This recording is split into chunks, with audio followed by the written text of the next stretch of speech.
ವಿಸ್ಟಾರಿಯನ್ಸ್, ಇವತ್ತು amazing result. ಇದ್ರ ಬಗ್ಗೆ ಹೇಳಕ್ ಒಂದು ಸಂತೋಷ ಆಗುತ್ತೆ. ಅದ್ರ ಬಗ್ಗೆ ರಿಯಾಲಿಟಿನ ತೋರ್ಸೋಕ್ಕೋಸ್ಕರ ಬಂದಿದ್ದೀವಿ. ಇಲ್ಲಿ ನೀವೇ ರಿಯಾಲಿಟಿ ನೋಡಿ. ನಮಸ್ಕಾರ. ನಮ್ದು ಬುಳಗತ್ತಳ್ಳಿ, ಅರಕೆರೆ ತಾಲೂಕು, ಹಾಸನ ಜಿಲ್ಲೆ, ಹೆಬ್ಬಾಲೆ ಪೋಸ್ಟ್, ಬುಳಗತ್ತಳ್ಳಿ ನಮ್ದು ಊರು. ಆಕ್ಚುಲಿ ಸ್ವಾಧೀನನೇ ಇರಲಿಲ್ಲ.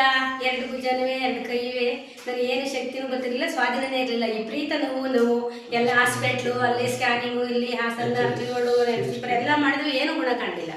ಆವಾಗ ಒಬ್ಬರು ಯೋಗೇಶ್ವರ್ ಅಂತ ಇದ್ರು, ನಮ್ಮ ಮಗನ ಕಡೆಯಿಂದ ಫ್ರೆಂಡ್ ಥರ ಬಂದು, ಪಾಪ ಅವ್ರು ನೆಂಟ್ರೆಯ ಸಾಮಾನ್ಯ ಆದರೂ ಬಂದ್ಬಿಟ್ಟು ಏನು ಮಾಹಿತಿ ಎಲ್ಲ ಕೊಟ್ಟರು. ಆಗಲಿ ಪರವಾಗಿಲ್ಲ, ಅದನ್ನೂ ಒಂದು ನೋಡೋಣ ಬಿಡು ಮಗ ಅಂತ ಹೇಳಿದ್ರು ಮಗನಿಗೆ. ಮಗ ಆವಾಗ ಒಂದು ವಾರದೊಳಗೆ ಬಂದು, ಪಾಪ ಹಿಂಗೆ ತಗೊಳ್ಳಿ, ನೀವು 3 ತಿಂಗಳು ಕಡ್ಡಾಯವಾಗಿ ತಗೊಳ್ಳಿ ಅಂತ ಹೇಳಿದರು. ನಾವು ಆವಾಗ 3 ತಿಂಗಳು ತಗೊಳಕ್ಕಾಗಲಿಲ್ಲ. 1 ತಿಂಗಳು ತಗೊಂಡೆ. ತಿಂಗಳಾದ್ಮೇಲೆ ಎಲ್ಲ ಸ್ವಾಧೀನವೇ ಎಲ್ಲ ಸರಿ ಹೋಯ್ತು. ಕೈಯೆಲ್ಲ ಈಗ ಆರಾಮಾಗಿದ್ದೀನಿ. ಆರಾಮಾಗಿ ಓಡಾಡ್ಕೊಂಡು ಕೆಲಸ ಮಾಡ್ಕೊಂಡು ಎಲ್ಲ ಚೆನ್ನಾಗಿದ್ದೀನಿ. ಧೈರ್ಯವಾಗಿ ನಾನು ಹೇಳ್ಬೋದು, ಎಲ್ಲ ಚೆನ್ನಾಗಿ ಹೇಳ್ಬೋದು. ಇದೆಲ್ಲ ವಾಸಿ ಆಗೈತಿ ಇವಾಗ, ಖುಷಿ ಆಗೈತಿ.